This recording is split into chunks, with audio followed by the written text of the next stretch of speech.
Mesdames et messieurs, le gouvernement écume actuellement diverses contrées du Bénin pour aller expliquer et dévoiler aux populations les différentes réalisations de Patrice Talon depuis 2016 qu'il a pris le pouvoir au Bénin. L'opération s'appelle de reddition de comptes et divise actuellement l'opinion politique nationale. Nous allons passer en revue les différentes positions des différents acteurs sur l'échiquier politique national au cours de cette émission d'analyse et de décortiquage donc de l'actualité nationale. Vous le savez, celui qui nous aide à faire la revue donc des différents sujets au cours de ce rendez-vous hebdomadaire, Anissé Carlos Oké. Monsieur Oké, bonjour. Bonjour Tanguy. Merci d'être là, mesdames et messieurs.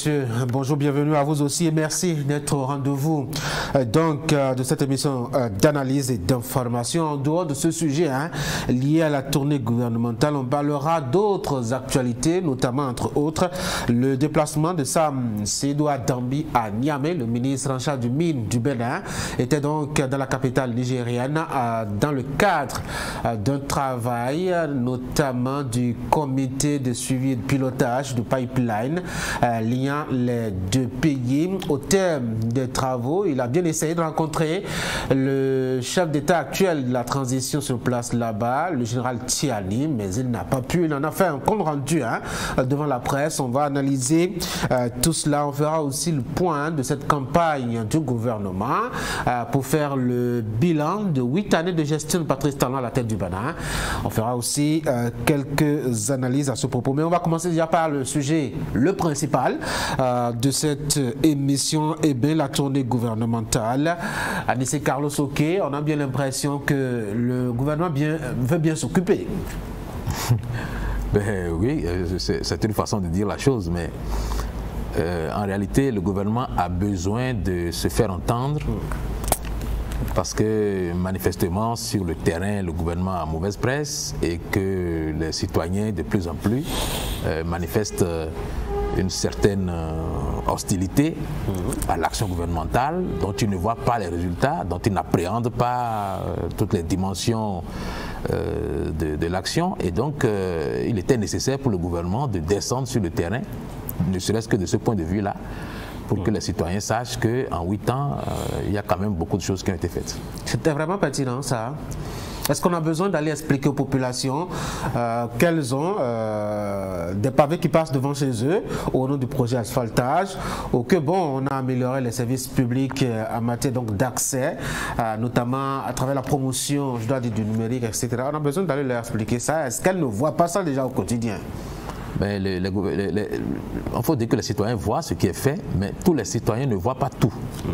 Et donc, il est nécessaire, par exemple, pour le citoyen qui est à Nati Tengu, de savoir ce qui se fait dans le sud du pays, et à celui du sud du pays, par exemple, de savoir ce qui se fait dans le nord du pays, en termes de répartition des biens, en termes de distribution d'électricité, d'eau et tout ça.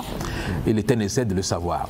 Mais au-delà de ça, moi je pense qu'effectivement, quand on revient un peu sur les motifs de cette tournée, elle ne paraît pas être motivée nécessairement par la volonté du gouvernement de faire une tournée d'explication. J'ai l'impression qu'il y a une sorte de coupure de contact, d'une part, entre le chef de l'État et la population, et d'autre part, entre les hommes politiques, les élus en général et la population. Donc ce contact avait été coupé pour 2 raisons. La première, me semble-t-il, c'est la conception de la gouvernance de Patrice Talon. La façon dont Patrice Talon conçoit la gouvernance, c'est-à-dire que pour lui, il faut travailler pour le pays et pas forcément courir tous les jours sur le terrain pour montrer qu'on est en action. Et la deuxième raison, c'est un corollaire de, on va dire, de la réforme du système partisan. Ce corollaire se traduit par le fait que les députés n'ont plus, comme par le passé, la manne financière qui leur permettait d'être tous les jours en contact avec les citoyens et de passer tous les messages qu'ils ont envie de passer, parce que tous les week-ends, tout le monde était occupé avec les citoyens soit à marcher, soit à faire une messe, soit à communier autour d'un sujet. Bref, il y avait toujours une activité qui permettait aux citoyens de vivre. Et je pense que les Béninois commençaient à avoir véritablement la nostalgie de cette communion-là, et que le gouvernement a dû se rendre à l'évidence qu'il fallait rétablir ce contact pour que la confiance revienne un peu, parce que pour les citoyens, tant qu'il y a des gouvernants là-bas qui font ce qu'ils ont à faire, sans rendre compte, enfin sans s'approcher de qui que ce soit, eh bien, le courant ne peut pas passer, parce que cette communion, ce contact permet toujours, quoi qu'on dise, de faire circuler un peu d'argent, et ça permet évidemment que les citoyens aient le sourire. Donc cette tournée a aussi vocation, me semble-t-il, à rétablir ce contact-là, et il me semble que ce ne sera pas une tournée ponctuelle. Après cette tournée, il y aura des contacts très réguliers entre les hommes politiques de la mouvance présidentielle et de la population béninoise, pour que ne s'éteigne plus jamais la flamme qu'ils sont en train d'allumer en ce moment. En quelque sorte, excite, je dois dire, la normocommunication et vivre désormais le style Boniaï. Sans le dire de manière formelle, je dirais que nous sommes quand même en train de faire un petit pas en arrière, vers l'arrière. Nous revenons progressivement vers ce que nous avions cru avoir définitivement banni de nos habitudes politiques. Mais est-ce que ce n'est pas très en retard là, cette option, enfin, ce choix de revenir finalement à cette option à la Boniaï, où on descend pour un oui ou pour un non, on descend à la population, enfin au sein des populations, pour leur expliquer le quoi, de pourquoi et du comment au sommet de l'État? Non, c'est pas, il n'est jamais trop tard pour bien faire. Disons que c'est maintenant que au sommet de l'État, on se rend compte de la pertinence de cette démarche qui avait été sollicitée depuis longtemps par certains hommes politiques, et que le président de la République trouvait un peu puéril, parce que pour lui, c'est l'action qui compte, c'est le résultat qui compte, c'est pas les tournées de contact. Un aveu d'échec alors de la normocommunication. Oui, on dira ça comme ça, parce que vous avez vu que récemment, il y a eu un groupe déjà qui a marché, un groupe de jeunes qui a marché pour soutenir les actions du chef de l'État. Féliciter. Donc, je pense que nous sommes en train progressivement de revenir à un schéma que nous avions par le passé considéré comme obsolète. Vous dites que c'est un regret? Non. Pourquoi le regretter? Je pense qu'en réalité, ce sont les populations béninoises qui ne sont pas encore tout à fait prêtes à concevoir la gouvernance telle que Patrice Talon, lui, la conçoit. Les populations béninoises ne sont pas encore suffisamment, on va dire, informées de la réalité des choses pour comprendre que même sans avoir vu le président, même sans avoir vu les membres du gouvernement, il y a des actions qui se font en sa faveur. Donc voilà, la raison fondamentale, c'est que lorsque le citoyen dit qu'il a faim et qu'il n'a personne pour lui expliquer pourquoi il a faim, et qu'en amont, on ne lui avait pas expliqué pourquoi il fallait qu'il ait un peu faim pour qu'on puisse avoir des résultats, c'est ça qui un peu amène un peu ce quiproquo. Si en amont, avant même d'entamer les réformes, il y avait eu ce genre de tournée pour expliquer aux citoyens que la gouvernance actuelle prévoit de faire des sacrifices, prévoit d'imposer quelques... Est-ce qu'on avait besoin de leur notifier cela? Je crois que les populations ont bien lu le projet de société du candidat Patrice Talon en 2016. Elle ne devrait pas être une surprise d'avoir à concéder quelques sacrifices. Avait-elle besoin vraiment d'explications pour soutenir le projet de société d'un candidat pour qui ils ont voté quand même à près de 65%? À mon avis, le vote de 2016 était un vote émotionnel et il n'était pas véritablement basé sur un programme de société, parce que il y a beaucoup de gens qui se surprennent aujourd'hui à dire mais il ne nous avait pas dit, on ne savait pas que c'était ça, on ne savait pas du tout que c'était ça qu'il venait faire, sinon on n'aurait pas commis l'erreur de les lire. Vous voyez, donc je pense qu'en amont il était urgent, il était nécessaire que chaque Béninois sache exactement ce que propose le programme de la rupture et à quoi il fallait s'attendre. Et parce que vous savez, aujourd'hui la tournée qui se fait a vocation à faire pencher la balance du côté du gouvernement. Parce que sur le terrain aujourd'hui, l'intoxication et la désinformation sont légion. Et il y a beaucoup de citoyens qui ne savent pas du tout faire la part des choses parce que pour eux, on a un président au pouvoir qui ne se préoccupe pas du tout des citoyens et travaille à sa façon à multiplier les milliards et à les dépenser. Et il fallait nécessairement qu'on trouve le moyen de faire pencher la balance du côté du gouvernement en expliquant aux citoyens que tout ce qui se fait a un sens. Parce que vous savez, en 2016, nous aurons probablement à répondre à deux séries de questions. Et ça dépendra. En 2026. En 2026, j'allais dire, pardon, en 2026. Et ça dépendra de l'action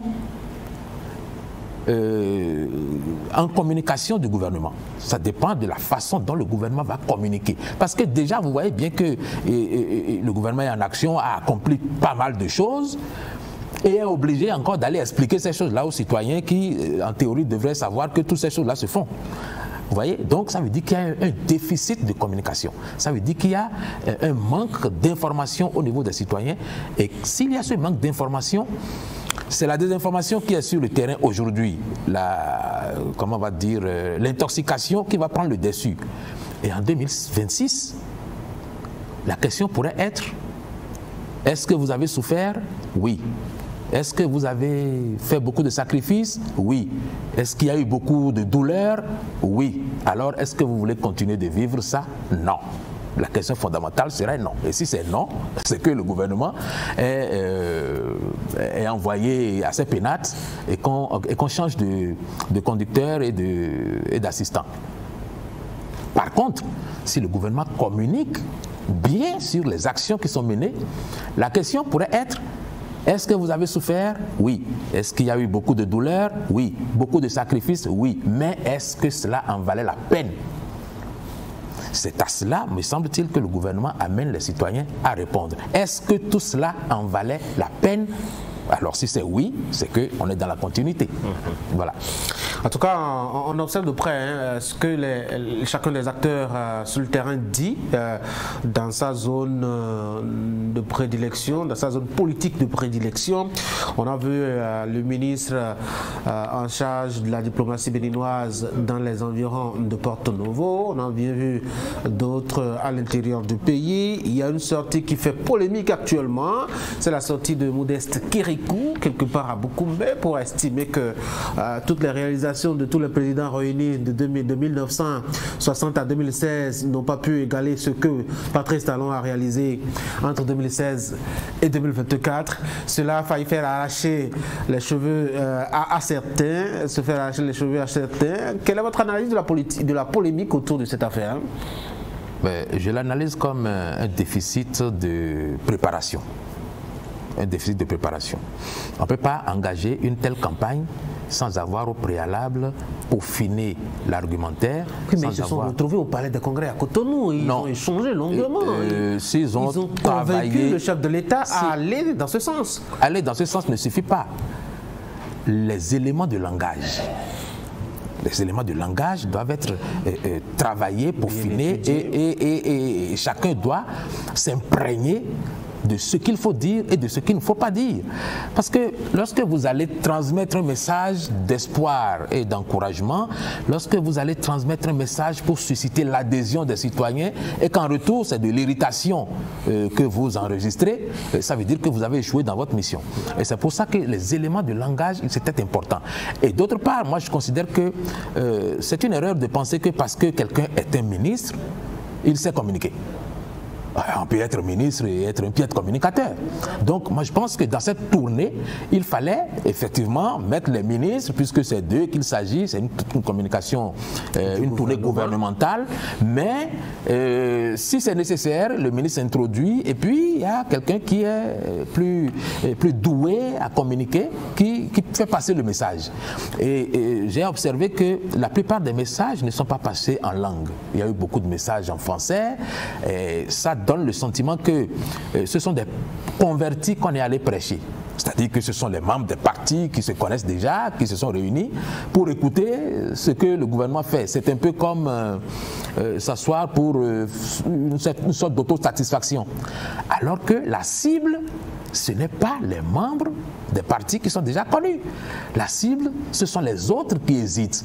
La cible, ce sont les autres qui rejettent l'action du gouvernement.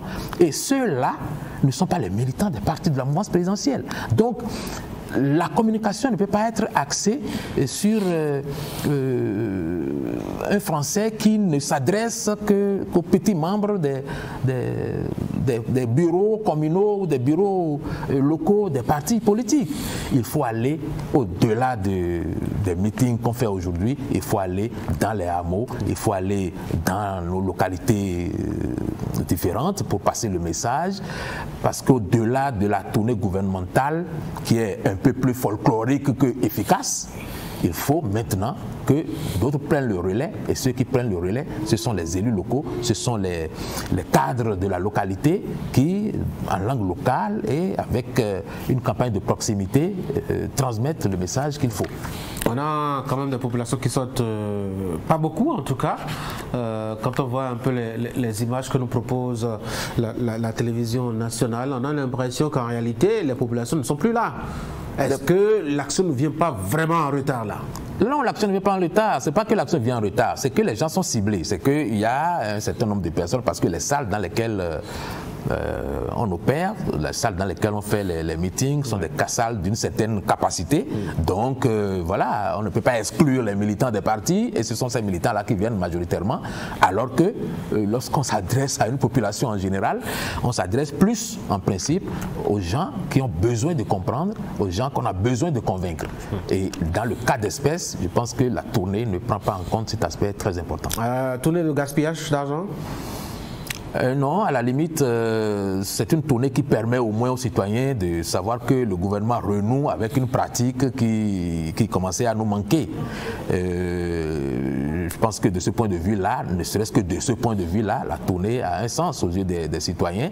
Mais comme je l'ai dit, au-delà de cette tournée, il faut maintenant organiser des campagnes de proximité avec les personnes les plus appropriées pour passer véritablement le message de bouche à oreille. Les médias exclus, parce qu'on apprend que ce sont en tout cas les organes de presse du service public qui sont mobilisés pour cet exercice, et quelques radios locales, notamment dans les contrées ciblées, les médias exclus. Je ne sais pas trop si c'est le cas, mais si c'était le cas, je pense que ça serait une erreur de communication, parce que lorsque le gouvernement décide de faire une offensive de cette nature-là, après 8 ans, tous les moyens devaient être utilisés pour que ça fasse véritablement mousse. Et si des médias sont exclus, ça serait quelque part un déficit de visibilité. Parce que les médias sont très inventifs, les médias sont très créatifs pour rendre compte de ce genre d'activité, surtout quand il y a une motivation à la clé. Et donc je pense que si les médias ont été mis à l'écart, c'est un déficit important.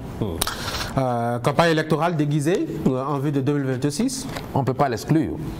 On ne peut pas l'exclure, parce que comme je vous ai dit, sur le terrain, la désinformation et l'intoxication commençaient à prendre du moins le pas, et on ne pouvait pas laisser le boulevard comme ça à ceux qui se livrent à cet exercice. Donc il fallait effectivement parer au plus pressé, et on ne peut pas exclure que ce soit dans la ligne de mire de 2026. Pourquoi on ne pouvait pas laisser cet exercice aux partis politiques soutenant les actions du chef de l'État? Est-ce que ce n'aurait pas été plus efficace? Le temps de laisser les ministres vaquer à autre chose. Non, les partis politiques ne sont pas dans l'action. Ce sont les membres. Ils soutiennent des actions. Le fait de soutenir ne suffit pas. Ce sont ceux qui sont à l'action, ceux qui ont été mandatés officiellement pour être dans l'action, qui doivent rendre compte de ce qu'ils font. Et il n'y a pas, comme on dit, c'est de la bouche de celui qui est propriétaire de la parole que la parole a de la valeur. Donc, effectivement, il fallait que ce soit les ministres qui aillent sur le terrain, et que derrière, ils soient accompagnés par les membres des partis politiques. Un des partis politiques soutenant les actions de Patrice Talon être présent et surtout en ligne, au front de la ligne, pour le lancement officiel de cette campagne-là, notamment à Kandi. Oui. Et je pense que c'est de bonne guerre. C'est de bonne guerre parce que dans la localité, c'est un parti qui manifestement s'impose. Et je pense que c'est à dessein qu'on lui a fait cette faveur particulière d'être en ligne de mire. On verra bien ce que ça va donner. On attend de voir aussi ce qu'en diront les populations, elles à qui on s'adresse. J'ai vu quelques séances chaudes d'échange à l'ADA. On a bien l'impression que la population en avait besoin vraiment.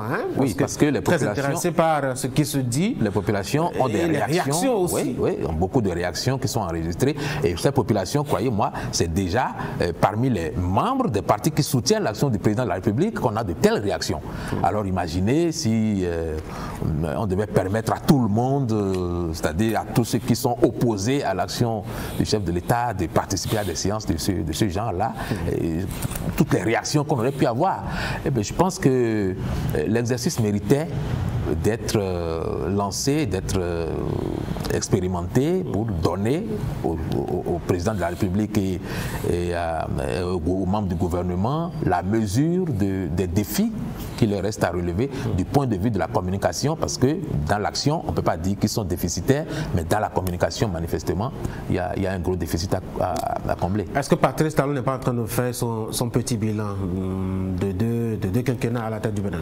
Oui, mais je pense qu'il fera lui-même une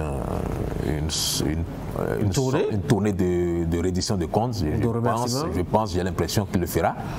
Et ce sera l'occasion pour lui de montrer toutes les dimensions de son action à la tête de l'État, et à ce moment-là, je pense qu'il travaillerait à se faire porter en triomphe, comme il a dit lui-même au début de son mandat. Mais pour l'instant, sans qu'on dise que c'est un vrai bilan, il y a déjà lieu de donner de l'espoir, en fait, de ne pas laisser les citoyens désespérer complètement de leur gouvernement en pensant que tout est fichu, que tout est à l'eau et que 2026 sera une année au cours de laquelle il faudra balayer tous les membres de la mouvance présidentielle. Parce que c'est un peu ce qui se susurre au sein d'une certaine opinion. On a que la tournée a aussi pour vocation de recueillir les doléances des populations. On est à 2 ans de la fin du mandat de Patrice Talon. Est-ce qu'on a besoin d'aller recueillir encore des doléances? Non, mais il n'y a pas de tournée sans recueil de doléances. Mais ça ne veut pas dire non plus que toutes les doléances qu'on va recueillir vont trouver un écho favorable dans la réalisation. C'est toujours bien de recueillir pour faire les ajustements qu'il faut faire. Mais le gouvernement a déjà un programme et je pense que c'est ce programme qui sera suivi de manière rigoureuse jusqu'à la fin du quinquennat. Alors, puisqu'on parle du gouvernement, un de ses membres était en dehors du territoire national. Il s'agit notamment du ministre en charge des Mines, Sam Seydou Adambi, qui était à Niamey dans le cadre donc du travail du comité paritaire chargé, je dois dire, de la mise en œuvre du projet Pipeline. Et en marge de cette séance de travail, le ministre béninois a cherché à rencontrer le général Tiani, qui est au pouvoir à Niamey. Il n'a pas pu. Il en a fait le point aux médias. Est-ce qu'il avait besoin de parler aux médias de ce rendez-vous peut-être? Est-ce qu'on peut le dire ainsi, raté, ou de cette entrevue qui n'a pas pu se réaliser? Mais s'il a eu besoin d'en parler aux médias, c'est pour prendre l'opinion nationale et internationale certainement à témoin de ce que le Bénin vient de faire encore une démarche dans le sens de l'apaisement et que c'est du côté de Niamey que l'on refuse de saisir la main tendue. J'ai comme l'impression que c'est ce qu'on a voulu faire. Et maintenant, quand on me dit que le ministre est allé faire une séance de travail et a cherché à voir Tiani, je pense que ce n'est pas tout à fait ce que je retiens. Moi, ce que j'ai retenu de ce que le ministre a dit, c'est qu'il était porteur d'un message du président de la République. Bon, s'il est porteur d'un message du président de la République, dans les usages diplomatiques, cela suppose déjà que, avant même qu'il quitte Cotonou, le général Tiani devait savoir que le président Talon lui envoyait un message.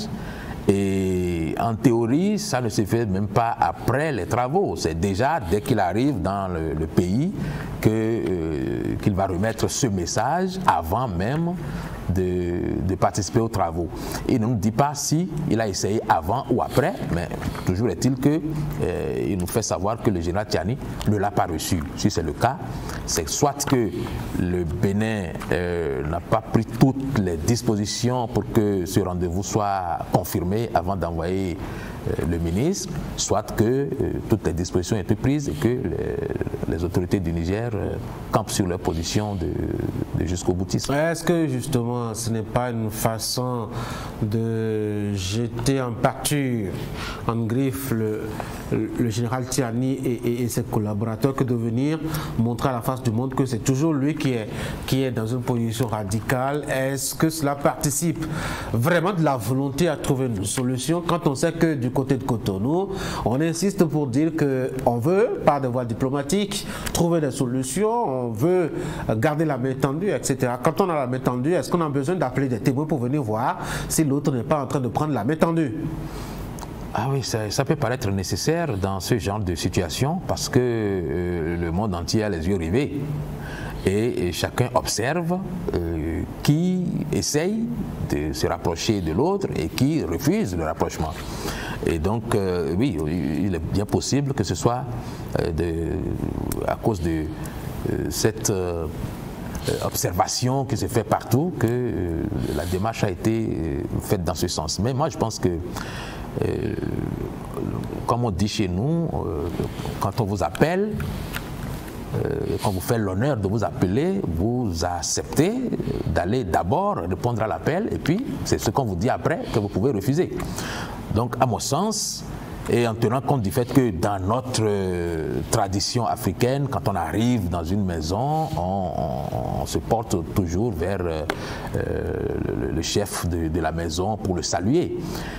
En partant de ces deux postulats, je considère que le ministre Adambi, même en dehors de toute considération de message présidentiel, en dehors de toute considération de belligérance ou de crise entre deux États, a bien fait s'il a sollicité une entrevue avec le président Tiani, lequel ne perdait rien du tout à recevoir un ministre béninois, y compris en ayant la latitude de lui dire au président de la République que je suis fâché. Et que je suis fâché parce que, vous voyez, quand on veut engager le dialogue, quand on veut en finir avec une crise, il y a des gestes simples de cette nature-là qui font que ça se règle très rapidement. Bon, donc, quelles que soient les raisons pour lesquelles le ministre Adambi voulait voir le général Tiani, je pense qu'il n'avait pas à lui fermer la porte, il n'avait pas du tout à refuser de le recevoir, mais je pense qu'il aurait dû le recevoir et ensuite faire savoir sa position officiellement, même s'il le souhaitait, mais il fallait d'abord qu'il le reçoive. Oui, mais le Niger est souverain. Le président libre de son agenda et de son emploi de temps. Oui, c'est pour ça justement qu'un président qui veut recevoir quelqu'un le fait en dépit même de son agenda. Et donc si le général Tiani voulait recevoir le ministre Adambi, même s'il avait un agenda surchargé, il pouvait donner la priorité à cela. Donc, c'est de manière délibérée qu'il a refusé de le recevoir et c'est ce que je trouve un peu dommage parce que ça aurait été une petite porte ouverte, une petite porte d'espoir qui aujourd'hui nous aurait tous fait chaud au cœur. On n'a donc pas bougé, hein?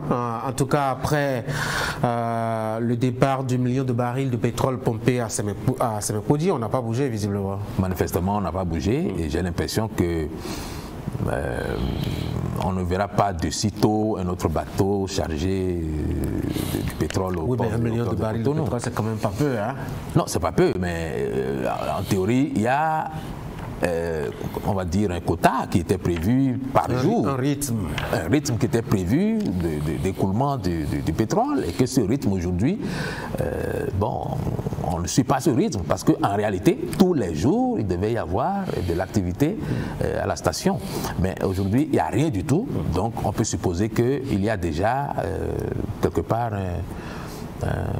un déficit dans la programmation qui a été faite et ça, il faut que ça change rapidement parce que si les autorités du Niger ils mettent un peu de volonté, il me semble que cette situation devrait rapidement se régler. Alors, au niveau de la sous-région, si la conférence des présidents est devenue totalement taphone et presque indifférente par rapport à la situation entre le Bénin et le Niger, le Parlement de la CEDEAO, quant à lui, a sorti un communiqué le week-end écoulé pour proposer ses bons offices et surtout appeler les deux pays à s'entendre et à trouver un moyen de se parler et d'aplanir les divergences. Le réveil, doit-on dire, le Parlement? Non, ce n'est pas le réveil, parce que d'abord, la conférence des chefs d'État est à l'œuvre, et lorsque la conférence des chefs d'État est à l'œuvre, il n'appartient pas au Parlement de se faire entendre. Mais aujourd'hui, la conférence des chefs d'État est, comme vous dites, complètement aphone, et donc, c'est peut-être pour ça que le Parlement veut essayer de jouer sa partition. Mais ce que la conférence des chefs d'État n'a pas pu réussir, est-ce que les parlementaires pourraient? On ne sait jamais, c'est possible parce qu'il y a des représentants de différents peuples, il y a des Nigériens à l'intérieur, il y a des Maliens à l'intérieur, il y a des Burkinabés, et donc oui, c'est possible que quelque chose puisse se faire dans ce sens. Moi, ce que j'observe, c'est que toutes les bonnes volontés essayent de concilier les positions de nos dirigeants, et que, bon, il appartient à nos dirigeants justement de décider de mettre un terme à cette crise qui n'a que trop duré. Et visiblement, ils ne sont pas très pressés de trouver un moyen de mettre un terme justement à cette situation. On va continuer à l'observer, à voir son évolution au fil donc des jours. J'ai encore 2-3 sujets sous la main. On a une vingtaine de minutes pour évacuer tout ça. Le déplacement de Patrice Talon au Brésil et ses diverses réactions là-bas concernant le développement de l'Afrique. La question de la nationalité aux afro-descendants, avec surtout ce projet de loi déposé par le gouvernement sur la table des députés pour octroyer la nationalité aux afro-descendants au Bénin. Et puis une dernière réaction de l'ancien président déchu au Gabon, qui pense qu'il n'a pas géré tout seul Libreville jusqu'à sa chute. Alors on commence par lequel? La visite de Patrice Talon au Brésil. J'ai l'impression que ces derniers mois, ces dernières semaines, Patrice Talon est plus intéressé par les pays qui ont des liens directs étroits, des liens historiques, je veux dire, des liens culturels, des liens peut-être touristiques aussi, religieux, directs avec le Bénin. On l'a vu très récemment en Martinique, avec beaucoup d'émotions, beaucoup d'engagement, beaucoup de Français aussi. Et dernièrement, au Brésil, est-ce que cela devrait avoir un lien avec son patronyme ou quelque chose comme ça? Est-ce qu'il a un lien singulier avec ces éléments? On sait qu'il est de Ouidah aussi, que Ouidah est par excellence justement une ville d'afro-descendants. Bon, est-ce que ça a à voir avec son patronyme? De mon point de vue, je pense que non. Il est Talon, hein? Oui, mais bon, c'est pas Talon d'il y a un siècle, c'est Talon d'aujourd'hui. Donc, c'est pas un esclavagiste. Donc, je ne le vois pas très bien dans le rôle de l'émotion de celui qui a des regrets par rapport à un certain nombre de choses. Non, moi, je pense que c'est par rapport à sa vision du tourisme dans le futur que Patrice Talon travaille à préparer le terrain. Parce que si nous devons drainer une foule de touristes dans notre pays, il faut savoir déterminer la cible. Et je crois que la cible, c'est justement les gens vers qui le président se porte pour leur faire un exposé des motifs qu'ils ont désormais de venir visiter le Bénin. Et ces pays-là contiennent un certain nombre de valeurs qui sont parties de chez nous Et il y en a beaucoup parmi les citoyens de ces pays qui sont nostalgiques de leur histoire et qui veulent bien découvrir parce que jusqu'à présent, ils n'en ont pas eu l'opportunité. Alors, quand on leur offre cette opportunité, on peut espérer que c'est par centaines que nous pourrions les accueillir dans les années suivantes et c'est tant mieux pour le tourisme. J'ai l'impression que c'est ça que le président essaye de faire et ce qu'il essaie aussi de faire et qui est peut-être un peu plus mal perçu que ces autres actions, c'est de montrer à quel point nous sommes arrivés à un moment de l'histoire de notre vie, de nation, où nous devons tourner un peu le dos à toutes les nostalgies, à toutes les douleurs, à toutes les rancœurs qui font que jusqu'à présent nous sommes un peu en retrait par rapport à la part que nous devons prendre dans la vie des nations aujourd'hui. Oui, est-ce qu'on doit dire que le niveau de développement de l'Afrique n'a rien à voir justement avec ce qui s'est passé par le passé? Désolé de répéter le même mot. On a quand même que l'histoire est là et a fait beaucoup de mal, en tout cas aux pays africains. Ce n'est pas un tort que de le rappeler. Il y a deux postures possibles dans ce genre de situation. Ou bien vous passez le temps à vous morfondre et à vous lamenter sur ce qui vous est arrivé et à pleurnicher à longueur de siècle pour ce que vous êtes arrivé, ce qui vous est arrivé, et à considérer que c'est pour ça que vous êtes maudit à jamais et que vous n'avez plus aucune chance de rattraper les autres.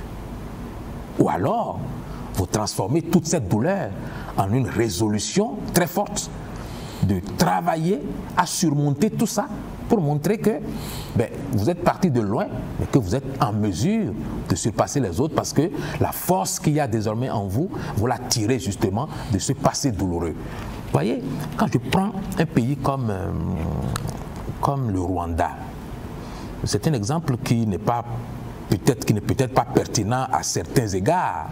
Quand on parle de droits de l'homme, de démocratie et tout le reste, ce n'est pas très pertinent. Mais c'est le résultat qui compte. Et le résultat, c'est quoi? C'est que voilà un pays qui a été complètement détruit par une guerre civile qui l'a mis complètement à sac. C'est-à-dire que les citoyens étaient meurtris à un point où on pouvait penser que ce pays-là ne se relèverait pas avant plusieurs décennies. Mais voyez comment ce pays, sous la houlette d'un homme, et peut-être un peu, je vais dire, avec la rigueur et la fermeté de cet homme, a transformé toute cette douleur, tout ce chagrin, tout ce désastre humain en une force extraordinaire qui a fait qu'aujourd'hui, ils sont en avance sur beaucoup de pays qui étaient déjà en avance sur eux au moment où ils avaient la guerre. Alors vous voyez, c'est un peu ça, la lecture que moi personnellement je fais de l'exhortation que fait le président à chaque fois qu'il sort.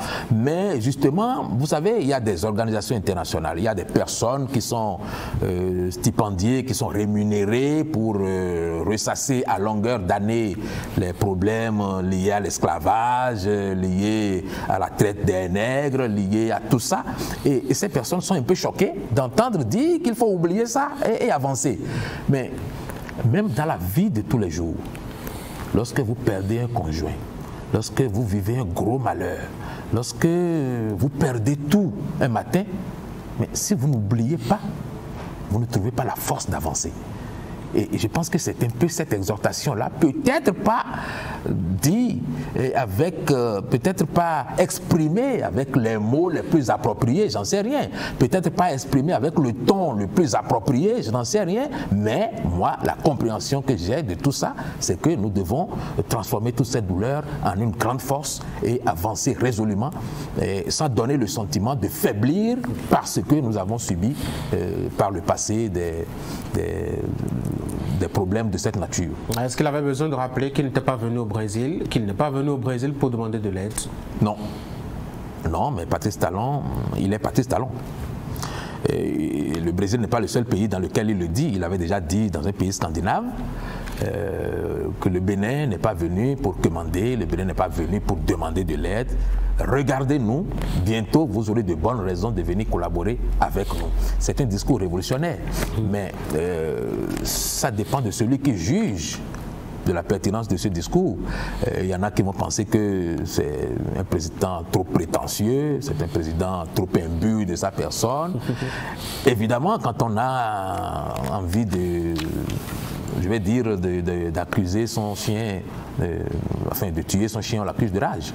Et, sinon, le discours en lui-même est un discours de fierté et de dignité. Regardez-nous désormais comme des partenaires à qui vous parlez d'égal à égal, mais plus comme des gens qui viennent commander. Auparavant, ce genre de choses se disaient un peu dans les coulisses, mais bon, comme je vous l'ai dit, Patrice Talon, c'est Patrice Talon. Il dit les choses et puis il ne se préoccupe pas des dégâts que ça peut faire, ni des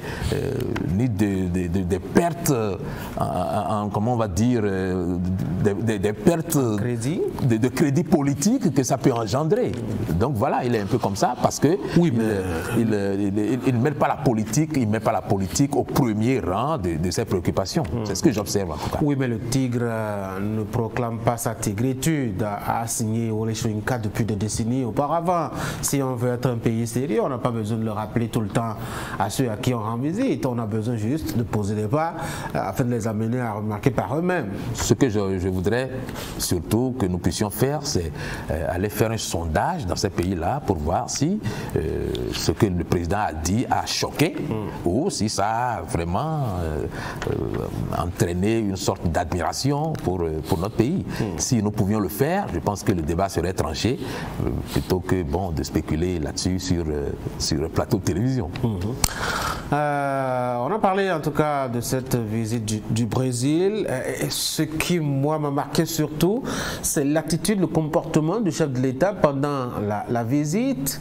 Et j'ai fait le rapprochement avec son comportement, son attitude à un moment donné aussi. Et j'ai l'impression que dans des cadres pareils, Patrice Talon n'arrive plus à se retenir.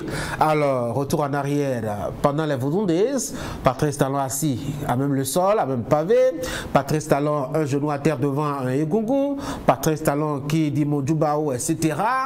Et puis on revoit un Patrice Talon au Brésil aussi, en train de se faire laver la tête par un dignitaire religieux, Patrice Talon qui joue au tam-tam face à un orchestre, je dois dire, culturel, etc. On a bien l'impression que dans le cadre culturel, Patrice Talon ne se retient plus. Il s'épanouit et il se prend de passion pour la culture et c'est évident que ce n'est pas par hasard que cet aspect de sa gouvernance lui tient particulièrement à cœur. Et c'est pour ça que je vous dis que le discours qu'il tient, ça découle justement de cette passion de dépasser le stade des jérémiades et des lamentations et de montrer ce que nous avons de plus beau dans notre culture et dans nos traditions. Alors, moi, quand je l'ai vu au Brésil, j'ai entendu un audio hier ou avant-hier qui trouvait que c'était tout à fait indécent de voir un président en train de tambouriner comme ça dans le pays des autres. Bon, c'est une façon de voir les choses. Mais je pense, comme vous l'avez dit, qu'il est passionné de culture et que, bon, dans ces éléments-là, il se lâche beaucoup. C'est vrai qu'on aurait pu voir, enfin, comme certains le demandent, un président avec un peu plus de retenue, même s'il est passionné, même s'il est très amusé et très emporté par les rythmes et les cultures. Non, je pense que certains lui ont rappelé qu'on est quand même dans un pays laïque, oui, et que d'autres religions peuvent être jalouses de son implication et surtout de son transport quand il est face à des réalités touristiques et culturelles comme ça de chez nous. Ce sont nos valeurs. Il ne les a pas importées. Ce sont nos valeurs et quelle que soit la religion à laquelle nous appartenons, nous avons tous ces valeurs-là en commun. Donc il n'y a aucune religion au milieu que Patrice Talon favorise. Ce sont nos valeurs, c'est notre culture et c'est ce que nous avons tous en partage. Voyez. Donc moi, je pense que c'est un faux procès quelque part. Ce qu'on peut reprocher par contre au président Patrice Talon, et je comprends parfaitement le point de vue de ceux qui le disent, c'est qu'il ne se lâche pas souvent dans son pays au contact des citoyens. On ne le voit pas, il disparaît dans les lambris du palais, et puis on reçoit seulement des mesures fiscales qui nous tombent dessus, et la cherté de la vie qui nous tombe dessus. Il ne vient rien expliquer à personne. Quand on a connu la gouvernance de Boni Yayi pendant 10 ans, il est normal qu'on soit totalement nostalgique de cette gouvernance-là, parce que le président Boni Yayi était tous les jours au contact des citoyens, et les Béninois, quoi qu'on dise, aimaient ça. Et ils en ont une certaine nostalgie.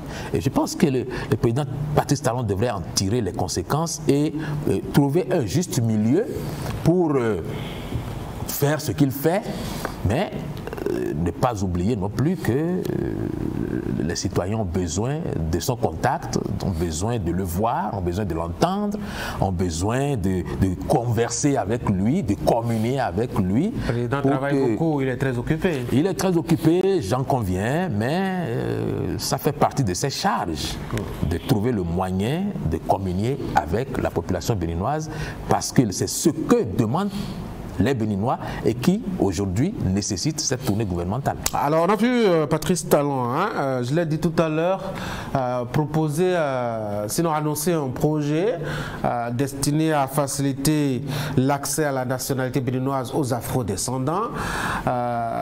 Pourquoi les afro-descendants l'intéressent si tant? D'abord parce que c'est chez eux, et qu'ensuite, ça peut être très incitatif pour ces afro-descendants qui sont plus enclins que les autres à revenir au bercail. Bon, mais ce qui m'inquiète par contre, c'est cette distribution de la nationalité béninoise de façon exponentielle et cette suppression des visas. Oui, il y a déjà que les Africains peuvent venir à Cotonou le matin comme à midi ou le soir, en tout cas sans toquer à la porte. Bon, c'est pas une mauvaise chose en soi, mais j'ai l'impression que si on ouvre toutes les portes comme ça, nous risquons à terme d'être rapidement étouffés par notre générosité. Et donc, non, je pense qu'il faut faire un peu attention quand même et être un peu à cheval sur les principes. Oui, mais on n'a pas grand-chose. On n'a pas grand-chose qu'on pourrait nous voler, non? À part la démocratie, bon, on ne vend rien. Donc, tout le monde peut venir chez nous voir à quoi ressemble la démocratie, ça va? Le nombre que nous sommes peut devenir un problème. Le nombre que nous constituons dans le pays peut devenir un véritable problème si, en plus du nombre que nous sommes aujourd'hui, 2 millions de personnes dans les 5 prochaines années viennent s'installer dans notre pays sous prétexte qu'ils peuvent avoir la nationalité. Vous imaginez bien que ça ne va pas être facile. Mais, donc, non, je pense qu'il faut ouvrir, c'est vrai, mais il y a des critères un peu qu'il faut mettre pour contrôler un peu tout ça. Mais vous avez dit que il y a un projet sur la table des députés. Oui. Et comme le président ne fait pas tout ça de façon unilatérale non plus, bon, il appartient aux députés aussi de voir si les députés valident un autre nom, eh bien, on n'aura qu'à constater. C'est vrai que la nationalité béninoise elle est malmenée ces dernières années au Bénin, au-delà des afro-descendants qui peuvent en bénéficier. On a quand même que, même à l'intérieur du pays désormais, pour peu qu'on ait de mères béninoises, on peut déjà être candidat à cette nationalité-là et l'obtenir. On verra bien. En tout cas, c'est nous qui...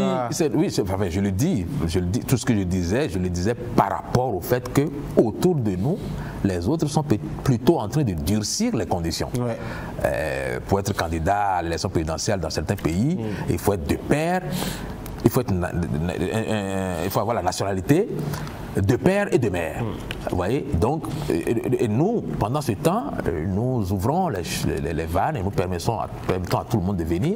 Nous aurons peut-être dans une dizaine d'années des Libanais de souche qui voudront être président du Bénin. Nous aurons peut-être des Chinois de souche qui voudraient être président du Bénin parce qu'ils ont la nationalité pour telle ou telle raison. Ouais, on sait, Dieu seul sait qu'est-ce que ça peut amener dans un pays, une affaire de nationalité. Ce n'est pas la Côte d'Ivoire qui n'en gardent pas des souvenirs en tout cas. Soyons très hospitaliers, mais à la fin, faisons en sorte de rester nous-mêmes et de rester entre nous-mêmes en attendant que les barrières frontalières tombent et que bon, nous soyons dans une grande communauté. Dès que Patrice Talon a quitté le Brésil, il y a quand même eu quelques récriminations, quelques reproches des Béninois résidant sur place là-bas qui sont remontés. Je ne sais pas si vous en aviez eu au vent, des Béninois qui disent qu'ils n'ont vraiment pas été privilégiés, qu'ils auraient bien voulu voir le président, lui poser leurs problèmes, surtout des difficultés de renouvellement de papiers administratifs. Si ça doit être aussi facile pour les afro-descendants d'avoir les papiers, pourquoi ceux qui ont cette nationalité ne peuvent pas l'avoir, etc. J'ai l'impression que parfois Patrice Talon n'a pas beaucoup de temps pour les Béninois résidant dans les pays dans lesquels il va faire une visite. Ça serait une erreur à corriger parce que en marge de toutes ces visites-là, ses prédécesseurs trouvaient toujours le moyen de rencontrer la communauté béninoise et c'était l'occasion véritablement de communier avec eux. Et je pense que Patrice Talon n'est pas étranger à tout ça. Pendant qu'il faisait la campagne électorale, il a montré qu'il avait une grande connaissance de la diaspora béninoise et c'est pas parce qu'aujourd'hui il est au pouvoir qu'il oublierait ça. Moi je pense que si à l'avenir, le président se déplace, il faut faire en sorte que les Béninois qui sont dans les pays visités puissent rencontrer leur président, parler avec lui à bâton rompu. Et je pense qu'il avait fait quand même un certain nombre de fois au début de son mandat. Bon, peut-être que le planning de la visite au Brésil ne l'a pas permis, mais je pense que c'est à lui qu'il appartenait de l'exiger et de l'obtenir de la part de ses hôtes. Deux sujets rapidement, ça va être en bref, le temps de boucler cette émission. Des migrants rapatriés, de la Tunisie, c'est 73 au total. Le gouvernement a décidé d'aller à la recherche de ses ressortissants ou des ressortissants béninois. C'est au lendemain du drame qui a frappé justement l'Afrique avec ce chavirement d'une barque provoquant des dizaines et des dizaines de morts par noyade dans les côtes, au large des côtes tunisiennes. On sait que la vie en Tunisie actuellement, c'est très difficile, en tout cas pour les étrangers, parce que c'est un contexte xénophobe assez difficile. Le choix de faire revenir des Béninois comme ça, est-il judicieux, selon vous? C'était une question de responsabilité de la part du gouvernement. On ne pouvait pas laisser nos compatriotes en difficulté là-bas sans réagir. La même situation s'était posée il y a quelques années par rapport aux Béninois qui étaient en Libye, et qui étaient en proie aux raquettes, au rapt et au kidnapping. Donc oui, quand la situation devient difficile, le gouvernement a l'obligation d'intervenir pour que nos compatriotes puissent rentrer. Et on a bien ajouté que ce sont des retours volontaires. Donc il y a des gens qui certainement ont décidé de ne pas rentrer. Ceux-là, on ne peut pas les forcer. Il y a toujours une une communauté béninoise très forte dans le Maghreb. Et c'est surtout nos compatriotes de la partie septentrionale qui vont souvent de ce côté-là. Et ils étaient un certain nombre qui vivaient tranquillement en Tunisie avant que la phrase malheureuse que le président a lancée ne soit un prétexte pour mettre à mal leur séjour sur le sol tunisien. Donc le gouvernement a bien fait, me semble-t-il, de les faire revenir. Maintenant, il ne s'agit pas seulement de les faire revenir, il faut pouvoir organiser un suivi pour que ils ne retombent pas tous dans... non, mais ils deviennent des privilégiés de la République, ça. Ce serait bien Non, il ne s'agit pas non plus de leur donner beaucoup d'argent pour on ne va pas les laisser retomber dans la délinquance pour se nourrir et on ne va pas non plus les laisser, à défaut de mieux, retourner immédiatement en Tunisie, croyant bien faire. Donc, il faut trouver le moyen de les faire de les garder au pays en leur trouvant quelque chose à faire. Ça relève un peu des attributions du ministère des Affaires sociales. Allez, Ali Bongo, qui solde ses comptes avec, je dois dire, ses anciens alliés devenus aujourd'hui ses bourreaux. Il l'a confié à Jeune Afrique. Je n'ai pas été seul à gérer le Gabon. Ceux qui ont géré avec moi sont actuellement aux affaires. Je verrai bien s'ils feront mieux que moi. Il a bien raison de dire ça, parce qu'effectivement, il n'y a pas d'homme neuf au pouvoir au Gabon. Ce sont des gens qui étaient déjà des personnes bien assises au sein du régime, qui ont pignon sur rue, qui ont gagné beaucoup d'argent, qui en réalité devaient répondre de la gestion d'Ali Bongo, qui ont pris le pouvoir pour des raisons qui leur sont propres. Et je pense que, bon, Ali Bongo, il n'est pas content, je le conçois, mais il ne peut pas non plus dénier aux autres le droit d'essayer de faire avancer les choses. Parce qu'il devenait un problème par son état de santé, il devenait un problème par le temps qu'il a mis à gérer le pouvoir. Et il venait d'être réélu encore pour un mandat supplémentaire. Et ça, bon, je crois que c'est quelque chose dont le peuple gabonais avait vraiment envie de sortir. Donc, le coup d'État que tout le monde a salué, tout le monde a considéré comme salutaire, a mis au pouvoir des gens qui étaient avec lui, c'est vrai, mais qui ont une autre vision, qui impulsent une autre vision aujourd'hui, et nous verrons ensemble s'ils feront mieux. Il a fait une grève de la faim, je ne sais pas, il y a quelques jours, parce qu'il considérait qu'il était dans une situation un peu difficile. Il a considéré qu'on le maltraitait, qu'on le torturait. Il a raison de tirer sur la sonnette d'alarme, parce que ceux qui aujourd'hui sont au pouvoir n'ont pas raison s'ils mettaient Ali Bongo dans une situation difficile. Mais ils ont raison, de mon point de vue, d'avoir pris le pouvoir et travaillé à faire en sorte que la jeunesse gabonaise retrouve de l'espoir, parce que à la fin, c'est toujours de la jeunesse qu'il s'agit, parce qu'elle perd beaucoup d'espoir face à la façon dont les affaires de nos États respectifs sont gérées. Monsieur Carlos Soké, merci. C'est moi qui vous remercie. Mesdames et messieurs, c'est la fin de cette émission. Merci d'avoir été là.